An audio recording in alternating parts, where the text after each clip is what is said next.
오늘 말씀의 제목은 하나님의 선하신 다스림 두 번째 시간입니다. 우리가 38장 1절부터 38절까지에서 무생물의 그 존재를 설명을 했습니다. 하나님께서 폭풍우와 또 특별히 물에 대해서 이야기를 했습니다. 물이 홍수이거나 아니면 우박을 내렸을 때는 하나님의 재앙으로 활용하시지만 이것이 폭풍우 가운데 번개를 동반하면서 재앙처럼 다가오지만 사실은 그것이 어떤 것의 생명이 되기도 한다. 그러니까 똑같은 존재인데 이 존재를 하나님께서는 재앙으로도 쓰고 또 하나님께서 이것을 생명의 저축으로 쓰는 것, 이런 것들을 볼 때에 네가 그것을 다 한다고 이야기할 수 있겠냐라는 것을 하나님께서 들어서 설명을 하셨습니다. 그리고 이어서 오늘 말씀에서는 39절부터는 이제 무생물이 아니라 생물에 살아있는 어떤 것을 근거로 인하여서 네가 정말 그걸 다 알고 있느냐 이것을 묻고 있습니다. 그러니까 오늘 본문에는 살아있는 짐승들을 몇 가지들을 이렇게 쭉 나열하면서 그들의 특징과 놀랍게도 그들의 그 특징 가운데 우리가 생각하지 못한 것들이 드러나는 것을 언급을 합니다. 그래서 하나님 앞에서 네가 할 말이 있으면 말해봐라 라고 이야기하는 거죠. 하나님께서 이제 욥에게 묻는 겁니다. 대답을 하라고. 그런데 이제 특이한 점이 있어요. 오늘 본문에 우리가 읽었던 본문에 나타나는 사자나 까마귀나 또 산염소나 들소나 또 들락이나 타조나 말이나 이런 것들은 다 뭐냐면 사람이 기르지 않는 짐승입니다. 다 야생에 있는 거예요. 그러니까 사람의 통제를 받지 아니하는 야생 짐승들을 언급을 하고 있습니다. 그러니까 사람의 손 밖에 있는, 사람의 영역 밖에 있는 것을 이제 언급을 하고 있는 거예요. 그런데도 이들이 잘 살아가고 있고 사람이 다스리고 돌보지 않는데도 불구하고 하나님께서는 창조 세계를 채워갖고 그 창조 세계의 방법대로 이루고 가시는 것을 분명히 보여주시는 거죠. 그러니까 사람의 손 밖에 있는 것이 이 창조 세계 가운데도 얼마나 많냐. 너도 그것을 보고 있지 않냐. 이것을 어떻게 네가 설명할 거냐라고 이렇게 물어보는 거죠. 또 반대로 이렇게도 생각해 볼 수가 있습니다. 이 야생, 사람의 손을 넘어선 이 야생의 세계가 너희가 통제하고 있는 어떤 농장으로 침투해 온다면 사람의 계획과 사람의 어떤 그 노력들이 다 허망하게 무너져 버리는데, 갈갈이 찢어지는데 그때 사람인 우리가 어떻게 반응할 수 있겠는가? 이것을 묻고 있는 거죠. 그러니까 하나님께서는 욥에게 사람의 통제 밖에 있는 것이 굉장히 많고 사람의 통제 밖에 있는 것이 도리어 사람의 통제의 영역을 넘어서는 경우도 분명히 있다라는 것을 말씀하고 있는 것입니다. 그래서 하나님의 그 다스리심을 피조물인 네가, 피조세계도 다 이해할 수 없는 네가 과연 이해할 수 있는 존재냐라는 것을 우리에게 묻고 있는 것입니다. 그래서 여기에서 독특한 점은 뭐냐면 하나님께서 앞에 무생물에 대한 것들도 언급하실 때에 비를 통하여서 재앙이 되기도, 재앙 죽음을 부르는 어떤 도구로 쓰시기도 하고 또 생명을 이어가는 도구로도 하나님 쓰신다라는 것을 언급을 했는데, 이어지는 살아있는 동물을 통하여서도 무슨 말씀을 하시냐면 분명하게 생명이 있고 생명과 죽음이 함께 있는 것이지 분리되어 있는 것이 아니다라는 것을 또 이제 언급을 합니다. 그래서 분명하게 사람들은 죽음을 피하고 생명만을 말하고 싶어 하지만 하나님의 다스리심은 생명과 죽음을 모두 동반하고 있다라는 것을 우리에게 알려주고 있는 것이죠. 그러니까 우리의 생각과 우리의 짐작을 완전히 벗어나서 모든 피조세계를 다스려 가시는 하나님을 계속해서 하나님께서 보여주고 계신다는 것이죠. 그렇다면 이제 오늘 본문에 있는 하나님께서 이 야생의 세계를 어떻게 이루어 가시는가를 이제 한 짐승 한 짐승을 보면서 우리가 한번 확인해 보셨으면 좋겠습니다. 먼저 39절부터 41절, 38장 39절부터 41절에는 사자에 대한 언급이 나옵니다. 사자는 어떻습니까? 동물 중에서 최상위 포식자예요. 최상위 포식자에 대해서 언급을 하면서 무슨 이야기 하냐면 최상위 포식자의 먹이에 대한 이야기를 합니다. 그래서 39절에 네가 사자를 위하여 먹이를 사냥하겠느냐라고 얘기하는 것이죠. 먹거리들에 대한 이야기를 하고 있는 거죠. 최상위 포식자, 가장 힘이 세고 자기 힘으로 충분히 살아갈 수 있을 것처럼 보이는 그 사자 역시도 어떤 생명체가 죽어야지만 그가 살아갈 수 있는 것이 하나님의 자연 원리다라는 것을 알려주고 있는 것이죠. 또 까마귀에 대한 언급도 41절에 나오는데 까마귀도 어떤 죽은 시체를 먹고 살아가는데 까마귀 역시도 어떻습니까? 누군가의 죽음을 통해서 먹거리를 채워가는 것이다 라는 것이죠. 그러니까 생각을 해보세요.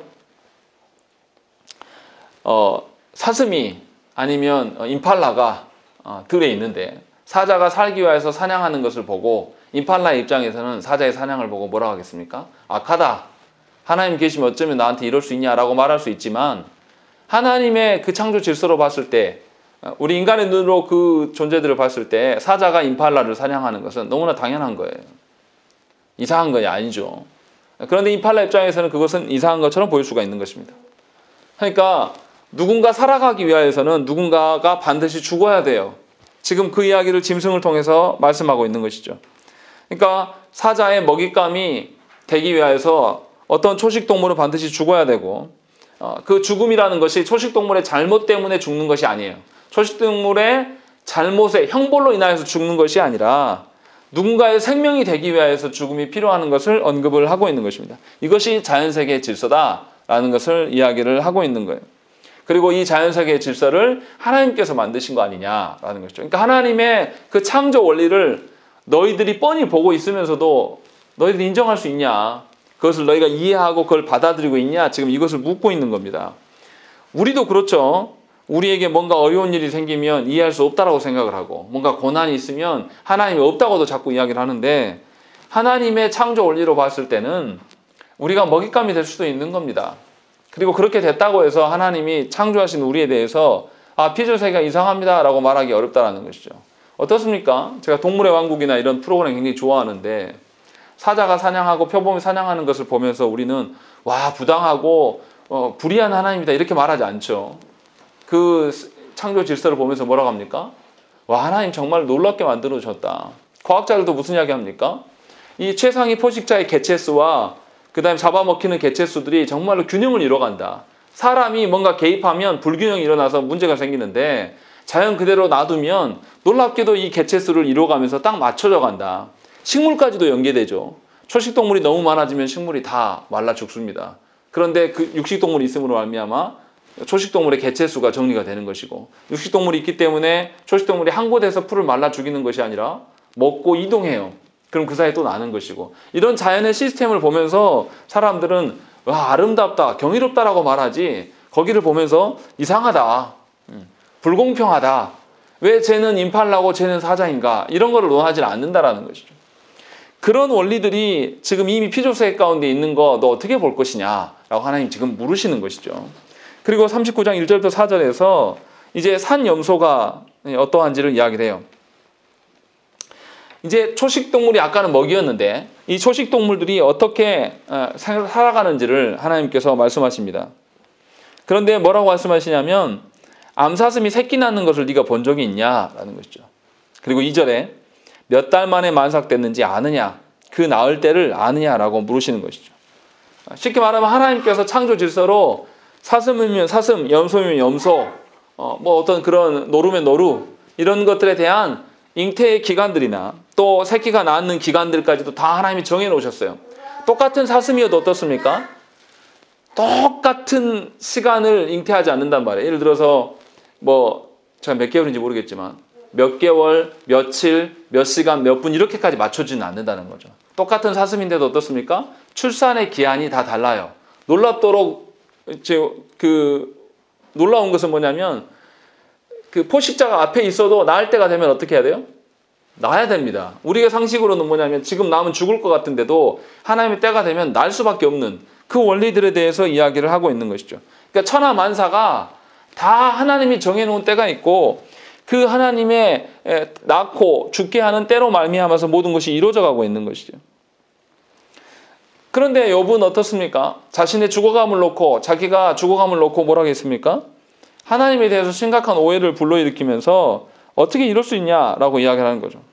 하나님께서 아침마다 또 밤마다 자신에게 고통을 주는 것을 보면서 이해할 수 없다. 그리고 도리어 뭐라고 했습니까? 본인이 갈망하는 시간이 빨리 와야 된다라고 이야기를 했어요. 그러니까 욥이 뭐 한 거죠? 하나님의 다스리시는 그 정한 때를 본인이 쥐고 쥐락펴락 하고 싶은 거죠. 너무 고통이 크니까.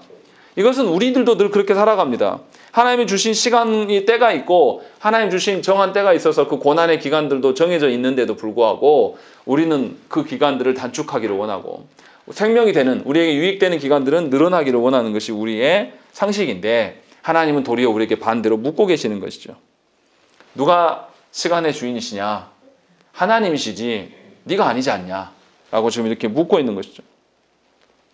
그러니까 하나님께서는 사실은 우리가 그 짐승이 몇 개월 임신하고 출산하는 거 사실 관심도 없잖아요. 저도 사실 개를 어렸을 때 그렇게 많이 키웠는데 몇 개월 임신하는지 잘 모릅니다. 얼마나 있다가 나는지 기억이 안 나요. 잘. 정말 여러 마리를 키웠는데. 염소도 키워봤어요. 염소도 키웠는데 킨 것 중에 새끼변 염소도 있었습니다. 근데도 잘 몰라요. 왜냐하면 관심이 없어요. 그런데 하나님께서는 이러한 야생 짐승들의 어떠함까지도 잘 다스리시고 정한 때를 관리하고 계시는 분이다 라고 우리에게 말씀하고 있는 것이죠. 짐승들도 이렇게 다루시는데 하나님의 언약 백성들, 하나님의 의인들은 하나님이 어떻게 다스리시겠냐. 왜 의인인 네가 하나님의 그 다스리심과 정하신 때를 기다리기보다는 더 오히려 기다리지 못하여서 하나님에 대한 오류를 갖게 되느냐, 이렇게 반문하고 계시는 것이죠. 그러니까 사람이라는 것은 어떻습니까? 하나님의 다스림에 대해서 어느 정도라도 힌트를 알 수 있는 존재입니까? 모릅니까? 전혀 모르는 거예요. 모르면서 우리는 뭐라고 합니까? 안다고 해요. 모르면서도 어떻게 해요? 교회 안에서 고작 몇 년 더 신앙생활, 교회 안에 더 오래 있었던 것으로 근거해서 내가 너보다 더 많이 알고 내가 해보니까 이래, 이런 소리 정말 잘하죠. 그런데 하나님 앞에 섰을 때에 과연 우리가 그 말했던 것들을 다 주워 담아야 돼요.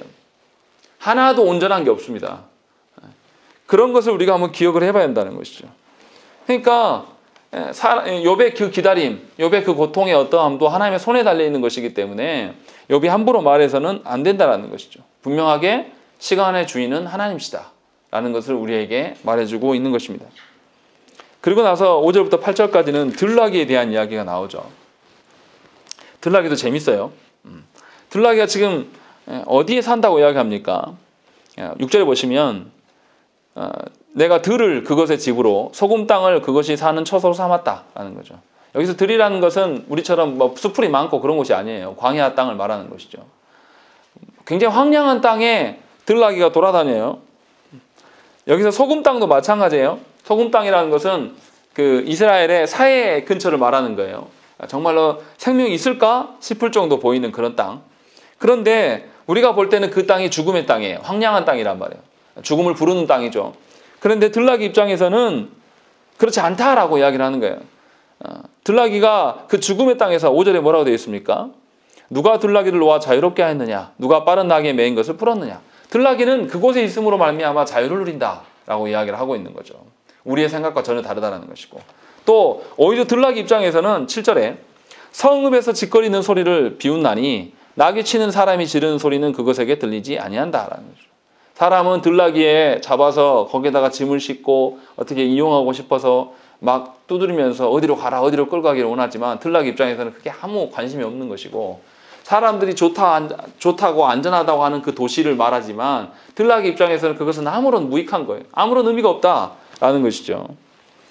그런데도 하나님께서는 그 들나귀가 있어야 할 자리를 잘 아셔서 그 광야 같은 그 황량한 그곳에 들나귀를 보내게 하시고, 그리고 거기에서 놀랍도록 우리는 찾지 못하지만, 사람은 찾지 못하지만 8절에 초장 언덕으로 두루다니며 여러 가지 풀을 찾느니라 라고 이야기하는 것이죠. 사람은 찾지 못하는 것들을 이 어리석어 보이는, 힘없어 보이는 들나귀는 찾아서 거기서 먹고 살아간다 라고 이야기하는 것이죠. 그러니까 사람의 생각에 어떠함으로 무엇인가를 결정하는 것이 얼마나 아둔하고 미련한 것입니까? 앞에서 언급했던 것처럼 사자의 어떠함과 약육강식의 세계에서의 그 먹이의 어떠함, 또 출산의 때가 되는 그 시기의 어떠함, 또 여기 보면 자유의 어떠함을 이야기할 때도 사람은 이해하는 바가 없어요. 사실은 아는 바가 전혀 없는 것이죠. 그런데도 우리는 우리가 아는 것을 근거로 인하여서 하나님의 다스리심을 다 결정내고 하나님의 섭리를 우리가 마음대로 정리해버리는 것입니다. 우리의 흔한 실수들이 뭡니까? 뭔가 문제가 생기면 항상 그러죠. 내가 잘못 살아서 이러나? 내 팔자가 이런 건가? 그러니까 아주 엉뚱한 방식으로 모든 것을 바라봐요. 또 심지어는 믿음이 있고 뭔가 교계의 대표자라고 하는 사람들이 뭔가 자연현상을 바라보면서 저것은 하나님의 심판이다. 하나님을 안 믿어서 일본이 하나님 앞에 대들어서 다 죽이는 것이다. 라고 말한다는 거죠. 사실 이게 다 무의미한 거예요. 아무런 그런 인과관계도 설명할 수도 없는 것이고 사람이 아는 바가 없어요. 차라리 모르면 침묵하고 하나님께 물어야 되는 것이 합당한 거죠. 그런데 우리 교만함은 우리를 그냥 내버려 두지 않아요. 하나님의 섭리까지도 이 우리의 그 알량한 머리로, 두뇌로 해결해서 무엇인가를 정리하려고 하는 태도를 보인다는 것이죠. 그런데 이거 굉장히 부끄러운 일이에요. 제가 군대 가기 전이었던 것 같아요. 군대 가기 전에 막 서해대교가 개통됐어요. 당시만 해도 어마어마한 다리였습니다. 지금은 그보다 더 큰 다리가 나왔지만. 근데 이제 화성에서 서해대교를 이렇게 내려가는데 도로가, 고속도로가 이렇게 굽어져 있습니다. 굉장히 한참 내려가야 되니까. 서해대교는 멀리 보여요. 근데 차는 이쪽 방향으로 가고 있는데 서해대교가 오른쪽에 보였어요. 근데 이제 우리가 그리 가야 되는 거, 돌아가는 거거든요, 지금. 근데 차에 탄 사람이 뭐라고 했냐면, 우리 서해대교 간다는데 저것이 아닌가? 왜 저리 안 가지? 그러니까 다 타 있는 사람들이, 함께 탄 사람이 뭐라 했냐면, 정말 이상하다. 그런데 좀 있으니까 어떻게 됐죠? 그리 갔어요. 5분도 안 지났는데 무식이 탄로나고 우리의 한계의 어떠함이 금방 드러난 거죠. 그래서 5분 후에 다 어떻게 했습니까? 탄 사람들이 아무 말 못해 부끄러워서 다 조용히 있었습니다. 한참 조용히 그냥 갔어요. 5분도 안 지났는데 우리의 지식이라는 것, 우리의 인식이라는 것은 그렇게 한계가 있다라는 것을 분명히 하나님은 자연 만물을 통해서 보여주시는 것이고, 또 이제 9절부터 12절까지는 들소에 대한 이야기가 나옵니다. 그런데 성경에서는 들소를 어떻게 이야기하냐면 사자와 맞먹는 것처럼 힘이 센 존재로 성경에서는 여깁니다. 그래서 시편 22장 21절에도 그런 이야기가 나와요. 그러니까 들소는 굉장히 힘이 센 존재이고 사람이 다스리지 못하는 존재처럼 성경은 이야기를 합니다. 그렇게 강력한 야생 짐승을 하나님께서 욥에게 다뤄보라고 이야기를 합니다. 그래서 뭐라고 합니까? 기꺼이 너를 위하여 일하겠으며 네 외양간에 머물겠느냐? 네가 들소 잡아다가 할 수 있으면 한번 해봐라 라고 이야기하는 것이죠. 네가 능히 줄로 매어 들소가 이랑을 가게 하겠느냐? 그것이 어찌 골짜기에서 너를 따라 썰애를 끌겠느냐? 그것이 힘이 세다고 네가 그것을 의지하겠느냐? 네 수고를 그것에게 맡기겠느냐? 라는 것이죠. 들소가 네가 보기에 굉장히 강력해 보이는데 네 컨트롤 하에 있는 게 아니라 그 밖에 있는 것이지 않냐? 그런데 그 강력한 것들을 소망하면서 바라봤자 그게 무슨 의미가 있냐라고 묻는 겁니다. 이거는 우리가 흔히 하는 그런 실수들이에요. 우리 어떻습니까? 뭔가 유명한 사람이나 어떤 강력한 사람이 있으면 그 사람과 나와 어떻게 해서든지 엮어보려고 뭔가를 줄을 대려고 합니다. 이런 거예요. 제가 청년 때 열린교회 김남주 목사님 교회를 다녔습니다. 근데 거기 다녔다고 해서 제가 김남주 목사님 신학을 제대로 이해하는 것도 아니고 거기 다녔다고 해서 뭔가를 신앙의 성숙도가 오르는 걸 보장하지 못해요. 근데 우리는 놀랍게도 사람들한테 가서 무슨 이야기 합니까? 나 그 교회 다녀봤어. 이 말이 뭡니까? 나 어느 정도 그 정도 수준 돼. 사실 이 말 하는 거거든요. 근데 정말 그렇습니까? 예를 들어서 뭐 가까이 김영희 목사님이 뭐 책을 쓰시고 전국적으로 유명해졌는데 김영희 목사님 나 잘 알아. 그런다고 해서 김영희 목사님이 깨닫는 신학을 제가 아는 것도 아니고 김영희 목사님 목회 방침에 대해서 제가 어떻게 아는 것도 사실 아니에요. 그런데 우리는 뭐냐면 그 말을 하면서 마치 내가 그것과 관여됐고 그분과 관여되어서 그것의 어떠한 것에 대해서 누리고 있는 것처럼 말을 한다는 거죠. 들소를 바라보면서 저 힘이 센 짐승을 보니까 내가 할 수 있을 것 같고 저 들소가 우리 동네에 있기 때문에 힘센 어떤 존재가 가까이 있기 때문에 우리가 유익을 누립니까? 또 그것을 바랍니까? 하나님 그거 물어보는 거예요 지금. 그렇게 세상에 힘세고 세상에 잘난 사람들 줄대고 싶어하고 그것을 근거로 말미암아 소망하는 것이 정말 합당하냐? 정말 그럴 수 있냐 네가? 11절에 묻는 것이 그것이죠. 그것이 힘이 세다고 네가 그것을 의지하겠느냐? 네 수고를 그것에게 맡기겠느냐라는 것이죠. 세상의 권세 잡은 자와 세상에 힘 있는 자들은 어떻게 합니까? 약자들의 힘까지도 다 싹 긁어 모아요. 블랙홀처럼 싹 빨아들입니다. 그 사람이 나를 안다고 해서 그 사람의 어떤 힘과 원천이 나에게 유익될 수 없다라고 이야기를 하는 거예요. 왜냐하면 하나님만이 긍휼을 주실 수 있는 분이시고 하나님만이 자신의 그 능력의 어떠함을 예수 그리스도께서 가시면서 이 병든 여인이 와서 자기의 옷을 만졌을 때에 자기의 능력이 빠져나가심을 아셨다고 이야기하셨어요. 하나님만이 이게 가능한 거예요. 그런데 우리는 그것이 마치 우리가 가능한 것처럼 이야기를 하는 거죠. 그래서 거기에 대한 기대를 겁니다. 그런데 하나님께서는 그렇지 않다라고 분명하게 이야기를 해요. 그리고 네가 보기에 네가 그 들소가 야생에 그 힘세고 놀라운 것이 있는데 그것은 다 네 손 밖에 있는 것이다. 다시 말하면 이런 거죠. 네가 이해할 수 있는 영역 바깥에도 네가 생각하지 못한 크고 강력한 존재들이 늘 있다라는 것이죠. 너는 이것을 고려하지 않는다. 그것을 우리에게 말씀하고 있는 거죠. 그러니까 저와 여러분들이 분명하게 얼마나 우리가 우물한 개구리고 우리의 인식의 능력이라는 것이 얼마나 한계 있는가를 분명히 알아야 돼요.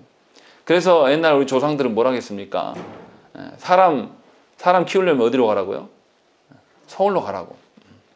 왜 그렇게 합니까? 자기가 머문 땅을 떠나봐야 그 땅의 정체성과 존재가 뭔지를 알게 돼요. 가치가 뭔지를 알게 되는 거죠. 안 떠나보고 그곳에 머물러 있으면서 인생을 다 하는 것처럼 말하는 거 참 이상합니다. 그것에 대해서 지금 하나님께서 우리에게 말씀하고 있는 거죠. 그러니까 인간의 시야가 얼마나 좁고 인간의 그 지적 판단력이라는 것이 얼마나 믿을 수 없는 것인가.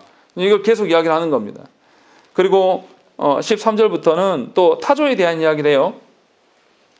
근데 타조가 정말 이상합니다. 타조가 어리석다는 이야기를 13절부터 17절까지 이야기해요. 16절까지. 그리고 이 타조가 어리석을 수밖에 없는 이유를 17절에 하나님 말씀하십니다. 타조가 얼마나 이상하냐면 13절에 타조는 즐거이 날개를 치나 학의 깃털과 날개 같겠느냐라는 거죠. 무슨 말입니까? 학은 날개가 있어서 깃털을 이렇게 흔들면 어떻게 됩니까? 날아갈 수 있어요. 그런데 타조는 어때요? 아무리 즐겁게 본인이 휘저어봤자 못 나릅니다. 그리고 또 어떻게 합니까?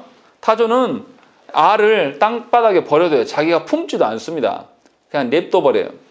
그리고 또 어떻게 하냐면 15절에 발에 깨어질 것이나 들짐승에 밟힐 것을 생각하지 않는다. 다른 들짐승에 비해서 너무나 알을 돌보지 않는다라는 이야기를 하는 거죠.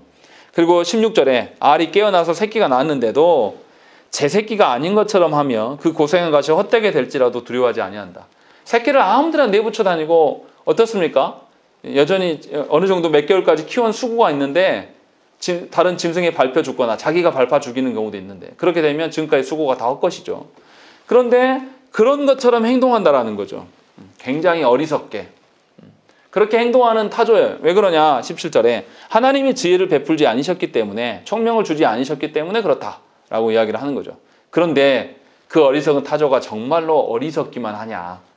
18절이 사실 하나님 하시는 말씀이에요. 18절에 뭐라고 되어 있습니까? 우리 한번 읽어보겠습니다. 읽겠습니다. 시작.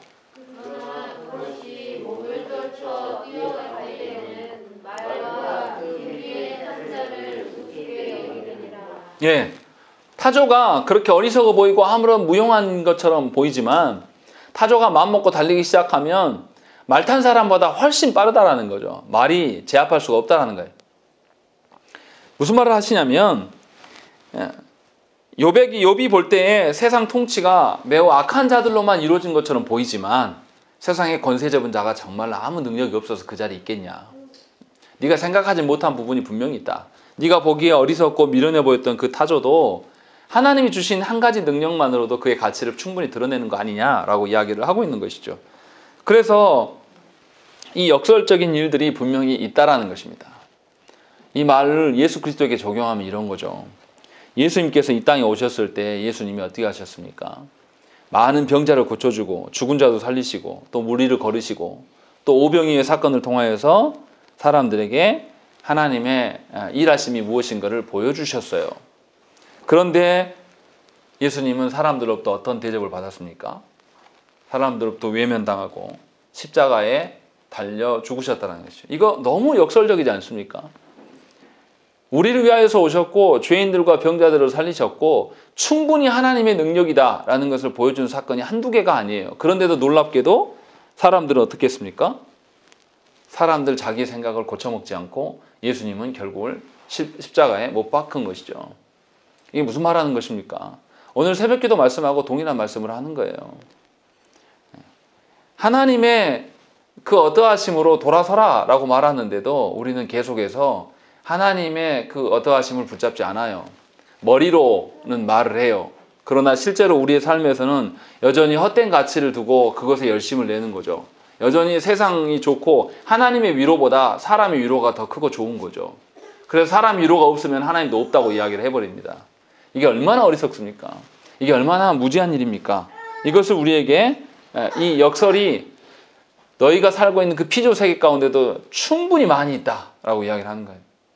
그러니까 욥이 생각할 때 역설적인 세계, 왜 의인이 나는 죄를 짓지 않았는데 고통받고 왜 악인들이 저렇게 설쳐되는 것인가, 이것을 이상히 여기지 말라라는 거예요. 이런 거는 피조 세계 가운데도 너무나 많다. 이것도 내가 하나님의 다스림 중에 한 방편으로 놔뒀다라고 이야기를 하시는 거죠. 그러니까 이 역설적인 상황들에 닥쳤을 때에 우리가 취해야 될 행동들은 뭐냐면 하나님께 물어야 될 것이지, 결코 그것이 정의롭지 못하다. 우리가 아는 단순한 몇 가지 기준으로 인하여서 뭐 인과응보라든지 어떤 다른 어떤 논리로 인하여서 모든 것을 평가하지 말라라는 거예요. 평가가 됩니까? 안 돼요. 평가가 될 수가 없다는 것이죠. 어떻습니까? 로마서의 이신칭의와 야고보서의 행함이 없는 믿음은 죽은 믿음이다. 이것이 어떻게 연계가 됩니까? 성경을 자세히 읽고 해야지만 간신히 이게 무슨 말씀인지 알 수 있어요. 단순한 논리로 이신칭의와 행함이 없는, 우리가 행함이 있어야 된다라는 것에 대한 이것이 반대되는 이야기처럼 생각될 수 있어요. 단순하게 보면. 그래서 어떤 분들은 로마서만 취하든지 어떤 사람들은 야고보서만 취하는 경우가 있어요. 그러나 이것은 합당하지 않다는 것이죠. 하나님께서 분명하게 다스리시는 세계는 우리가 이해할 수 없는 영역이 굉장히 크고 그 부분에 대한 이야기를 타조를 통해서 우리에게 보여주고 계신다는 것입니다.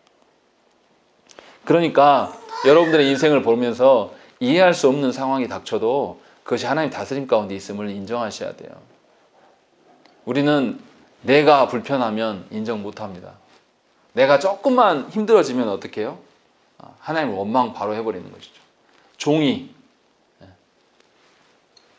종이 주인을 가마에다가 지금 막 이렇게 싣고 가요. 제가 가마는 안 매봤는데 상여는 매봤습니다. 상여가 굉장히 무겁습니다. 그리고 또 상여는 들어보면 키 큰 사람한테 하중이 많이 가요. 그래서 키 크면 안 좋아요. 다행히 키 큰 사람이 제 건너편 사람이면 그나마 둘이 하중 나눠가지고 괜찮은데, 제가 키 큰데 옆에 키 작은 사람이 쓰고 내 뒤에도 키 작은 사람 쓰잖아요. 허리 부러집니다. 정말 힘들어요. 그런데 상여 말고, 죽은 상여 말고 살아있는 주인을 이렇게 가마에 메고 가는데 주인이 무겁다고 해서 아이고 허리 아프다 이거 놔버리면 어떻게 됩니까? 주인이 어떻게 되죠? 바로 나와서 벌할 수밖에 없는 거죠. 하나님께서 우리에게 하나님 나라의 그 고난의 길을 걷게 하실 때에 우리는 이해할 수 없는 그 고난의 무게들을 우리에게 하나님 주십니다. 그런데 분명한 것은 그 고난의 길에 하나님께서 함께 하신다는 거죠. 가마 속에 주인이 함께 하신 것처럼 함께 거닐고 계심을 우리가 분명하게 알아야 돼요. 이해할 수 없다고만 말할 것이 아니라 도리어 종된 우리가 주인님 제가 너무 힘든데 좀 쉬어갈 수 있을까요? 이렇게 물어보는 것이 더 합당한 것이죠. 주인의 명령에 우리가 죽고 사는 것이 우리 안에 있어야 되는 것인데 우리는 여전히 주인 되기를 원하지 종 되기를 원하지 않는다는 것입니다. 그러나 분명하게 우리는 삼위 하나님 앞에서 종일 수밖에 없는 존재이다라는 것을 아셔야 된다는 것이죠. 자, 그리고 말에 대한 이야기가 나와요. 19절부터 25절까지 보면 말에 대한 언급들이 나와요. 그런데 말이 어떻게 됐습니까? 말이 사람들에게 조련당하죠. 누가 움직이는 대로 말이 갑니까? 말이 탄 그 사람이 말을 이렇게 마부가 어떻게 하는 것처럼 말이 이렇게 움직여 갑니다. 그런데 그렇지 않을 때가 있음을 이야기해요. 어쩔 때입니까? 19절에 보세요. 말의 힘을 네가 주었느냐? 그 목에 흩날리는 갈기를 네가 입혔느냐? 사람의 그 어떤 그 제압 앞에 넘어설 때가 있다. 어쩔 때냐면 전쟁에 나간 말을 이야기를 하는 거예요. 20절에 보시면 네가 그것으로 메뚜기처럼 뛰게 하겠느냐?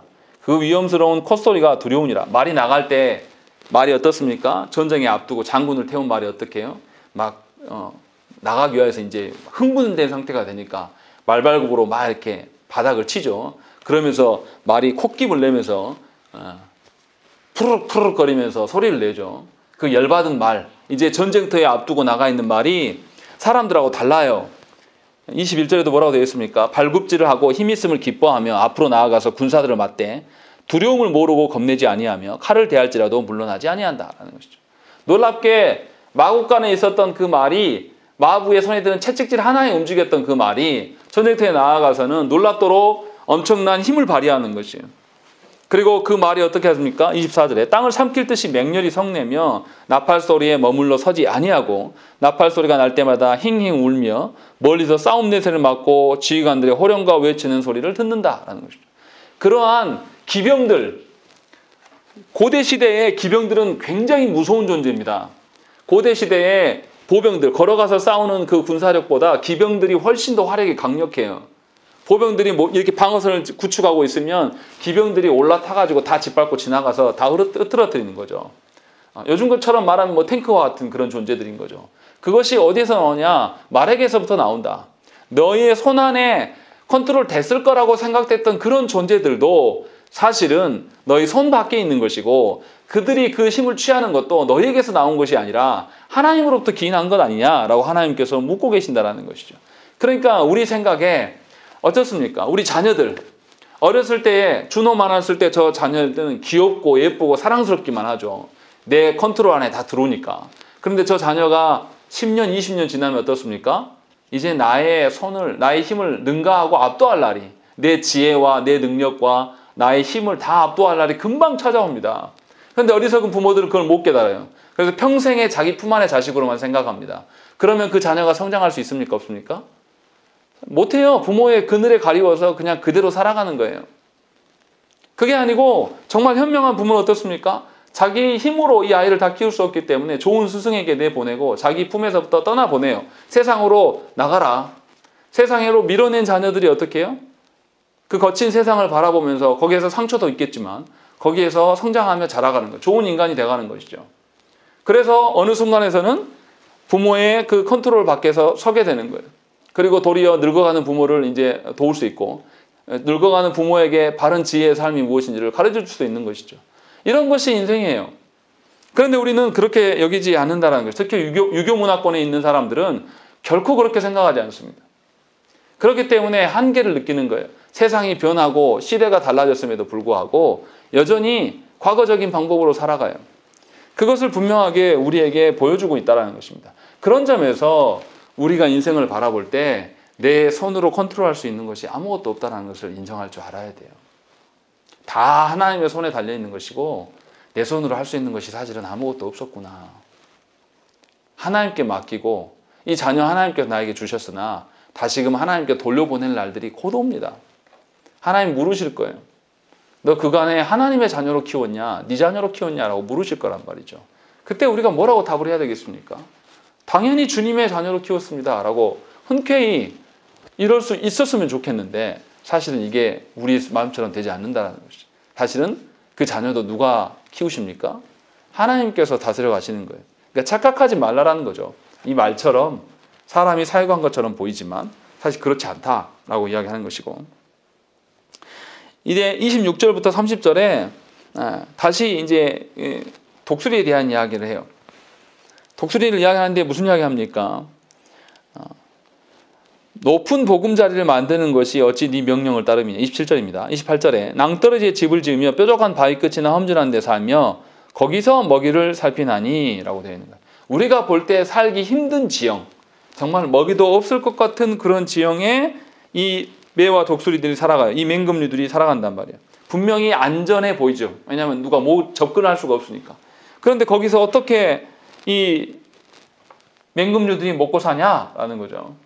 그런데 놀랍도록 어떻게 합니까? 29절에 거기서 먹이를 살피나니 그 눈이 멀리 봄이며 그 새끼들도 피를 빠나니 시체가 있는 곳에 독수리가 있다라고 이야기합니다. 놀랍도록 그 험준한 곳에 살면서도 저 땅바닥 밑에 있는 쥐새끼까지 보면서 잡아먹는다. 그런데 여기도 그 이야기가 나와요. 뭐라고 되어 있습니까? 30절에 그 새끼들이 피를 빤다.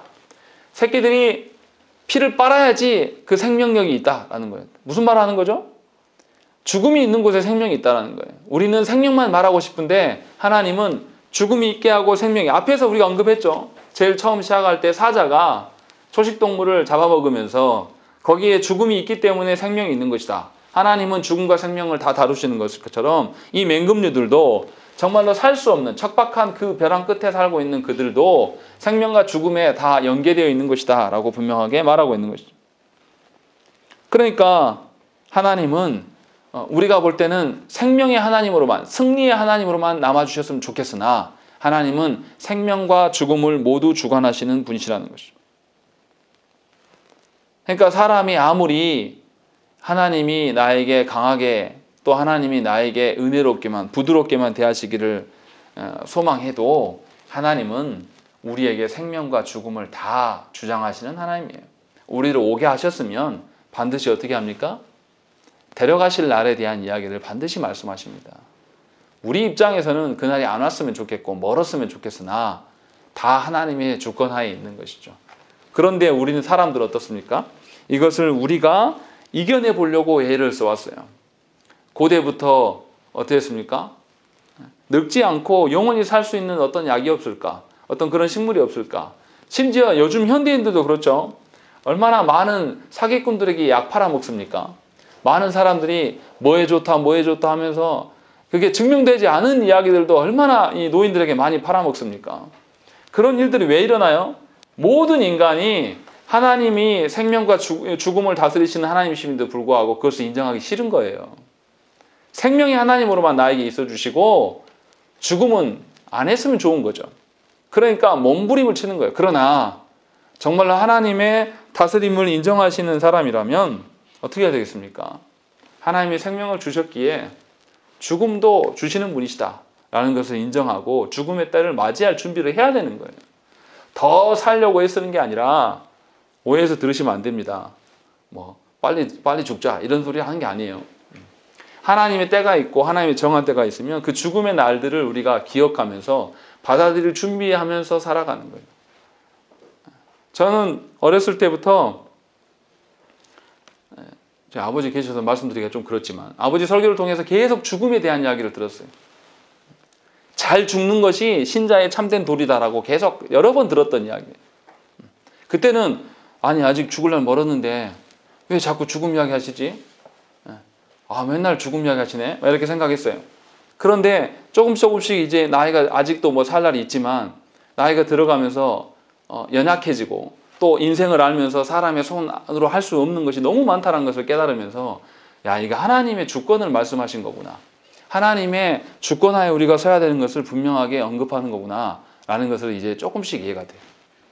그것이 우리가 하나님 앞에 서는 거예요. 그러니까 모든 신자는 죽음과 생명이 공존하는 세상 가운데 사는 거예요. 이것을 다시 이야기하면 우리가 볼 때의 선, 우리가 볼 때의 악, 이 모든 것이 공존하는 세상이 하나님이 다스리시는 세상이에요.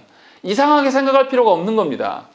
선만 있고 악만 악이 없는 그런 것은 하나님 나라가 완성됐을 때 예수 그리스도께서 성취하실 날들이고 그 날까지는 우리는 선과 악이 공존하는 세상 속에서 살아가야 된다는 것입니다.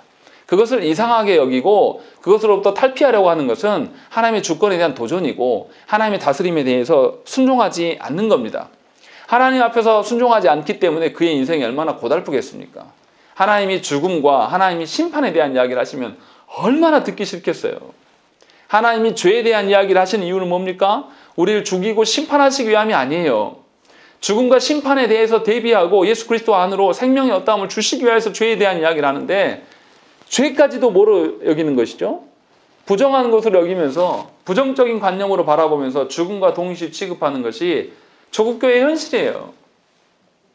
얼마나 하나님의 주권에 대해서 부정하고 싶었으면 조금만 네거티브적인 것들이 나오면 다 몰아치게 해버리는 것이죠. 거기에서 깨어나시라는 거예요. 하나님은 분명하게 죽음과 생명을 모든 것을 다스리시며 우리에게 생명을 주셨으면 반드시 죽음에 대한 것도 주신다는 것을 인정하시라는 거죠. 그러니까 우리는 늙어가야 되는 것이고 우리 안에는 선한 것만 있는 게 아니라 악해 보이는 것들도 있다라는 것입니다. 이것이 하나님의 다스리심이에요. 그러니까 우리끼리 선하고 악하고 논하는 게 별로 의미가 없어요. 우리끼리 정상적이고 상식적인 이야기를 하는 것이 하나님 앞에서는 아무런 의미가 없는 겁니다. 하나님의 다스리심의 질서 안에 서서 보면 하나님께 물어야 되고 하나님 앞에 끌고 가는 것이 가장 합당한 거예요. 그런데 신자들까지도 하나님이 다스리시면 이 죽음을 받아들이면서 하나님의 설날을 기대하면서 살지 않아요.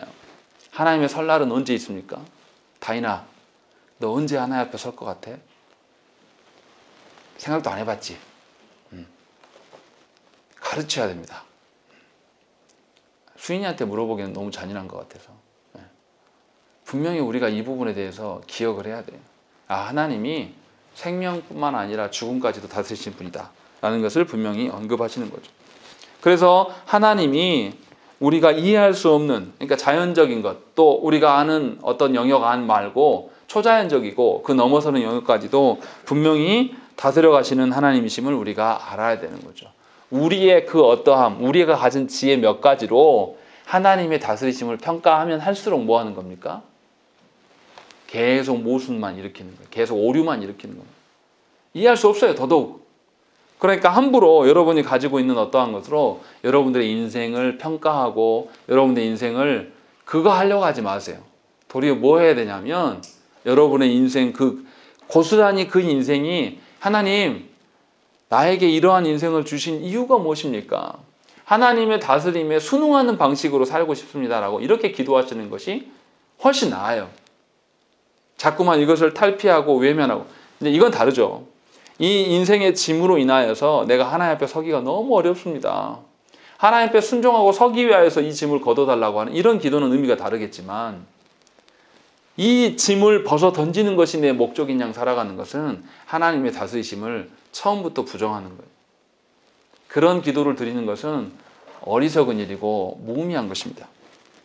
그래서 하나님께서 이제 욥에게 물으셔요.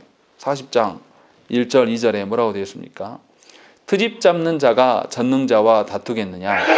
하나님을 탓하는 자는 대답할지니라 라고 있는 거예요. 누가 트집 잡는 자입니까? 누가 트집 잡는 자예요? 아니 왜 대답 안 하십니까? 저 혼자 설교했습니까? 1절에 욥에게 일러 말씀하시되 라고 했어요. 욥에게 말했으니까 2절에 트집 잡는 자가 누굽니까? 욥이죠. 욥에 대해서 하나님께서 말씀하신 거예요. 욥이 앞에서 하나님이 계시다면 어떻게 이럴 수가 있냐. 하나님 앞에서 내가 말하고 싶다. 하나님이 나에게 나타나 주셨으면 좋겠다. 혹시 내가 죽더라도 이 글을 남겨서 하나님한테 전달됐으면 좋겠다라고 말했던 모든 것들을 하나님 이야기하시는 거예요. 그러니까 욥이 분명하게 버리는 그 오해는 뭡니까? 여기서 우리가 잘 알아야 돼요. 욥이 회개는 했어요. 회개하지 않기 때문에 하나님께 이 책망을 듣고 있는 것이 아니에요. 욥의 실수는 뭐냐면 본인이 알고 있는 것으로 하나님의 다스림을 판단한 죄예요. 이게 교만이고 오만의 죄입니다.